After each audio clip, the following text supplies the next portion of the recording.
అస్సలాము అలైకుం వరహమతుల్లాహి వబర్కాతుహు ఫ్రెండ్స్. సున్నత్ నమాజు ఇంట్లో చేయాలా లేక మస్జిద్లో చేయాలా అనే విషయాన్ని గురించి ఈరోజు మనం హదీసుల ఆధారంగా తెలుసుకుందాం. ఫర్జ్ నమాజులు సామూహికంగా మస్జిద్లో చేయటమే ఉత్తమం. కానీ సున్నత్ నమాజులు మస్జిద్లో ఇంట్లో ఎక్కడైనా చేయవచ్చు. కానీ మస్జిద్లో కన్నా ఇంట్లో చేయటం ఉత్తమం. హజరత్ ఆయిషా రజల్లాహు తాలా అన్హా ఇలా తెలియచేశారు. ప్రవక్త సల్లల్లాహు అలైహి వసల్లం నా ఇంట్లో జొహర్కు ముందు 4 రకాతులు చేసేవారు. అంటే జొహర్ నమాజ్లో ముందుగా చదివేటటువంటి 4 రకాతుల సున్నత్ నమాజు ఇంట్లో చేసేవారు.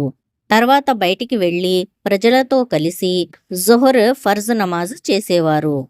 అంటే 4 రకాతుల సున్నత్ నమాజు తర్వాత చేసే 4 రకాతుల ఫరజ్ నమాజు సామూహికంగా మస్జిద్లో చేసేవారన్నమాట. మళ్ళీ ఇంటికి వచ్చి 2 రకాతులు చేసేవారు.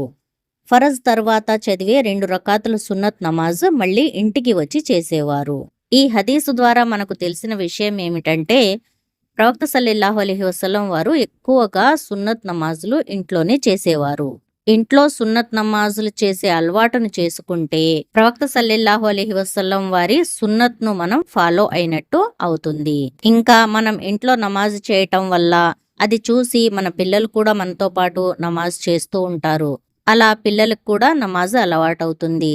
అల్లాహతాలా మనందరికీ ఖురాన్ మరియు హదీసుల విషయాలు తెలుసుకుని వాటిని అమలుపరిచే భాగ్యాన్ని కలిగించాలి. ఆమీన్ యా రబ్బుల్ ఆలమీన్. ఫ్రెండ్స్, మీకు మా ఈ వీడియో నచ్చినట్లయితే లైక్ చేయండి, షేర్ చేయండి. మరిన్ని ఇలాంటి వీడియోస్ కొరకు ఖురాన్ వెలుగు ఛానల్ని సబ్స్క్రైబ్ చేయండి. బారకల్లాహు ఫీకుం. అస్సలాము అలైకుం వరహమతుల్లాహి వబర్కాతుహు.